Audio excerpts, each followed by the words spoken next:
So Donald Trump's speech last night, interesting, clocked in at 75 minutes, but a fair amount of that was applause. Trump's gotten pretty good reviews from a lot of quarters for the speech, less good in others. His supporters saw it as a breakthrough moment that demonstrates to the nation that Trump can look the part of a serious and restrained commander-in-chief. Others, though, in both parties, lambasted the GOP nominee for peddling fear-inducing rhetoric. They saw the speech as one about doom and gloom and looking at America as a declining nation. Among those critics today was President Obama, who had this to say about the tone of Trump's convention this week. This idea that America is somehow on the verge of collapse, this vision of violence and chaos everywhere, doesn't really jibe with the experience of most people.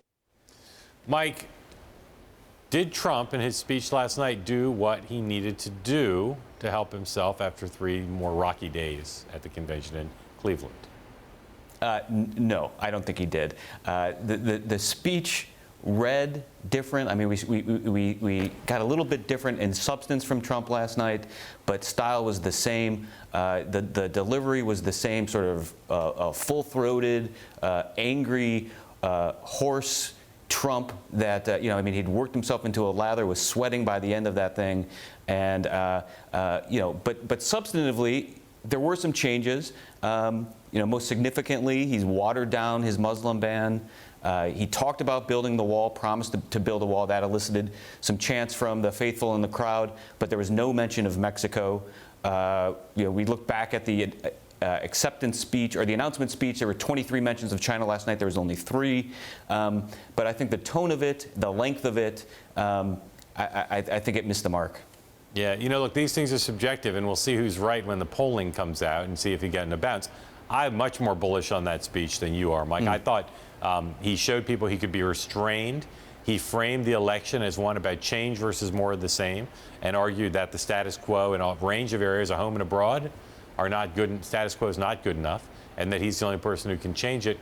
And I thought he showed a certain degree of confidence, more than what some people see in him as arrogance, in how he approached the performance of the speech and the way he laid out wanting to basically work with the American people. So I thought it was pretty good, and I think it certainly ended the convention on a high note as compared to what they were facing just a day before.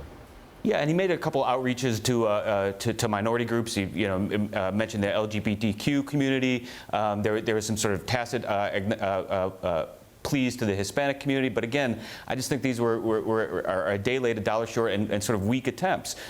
Protecting gays from terrorists isn't exactly a bold step for any politician. Yeah. Well, like I said, we'll see when the polls come out. I bet you it struck more of a chord than some people think, like you. All right.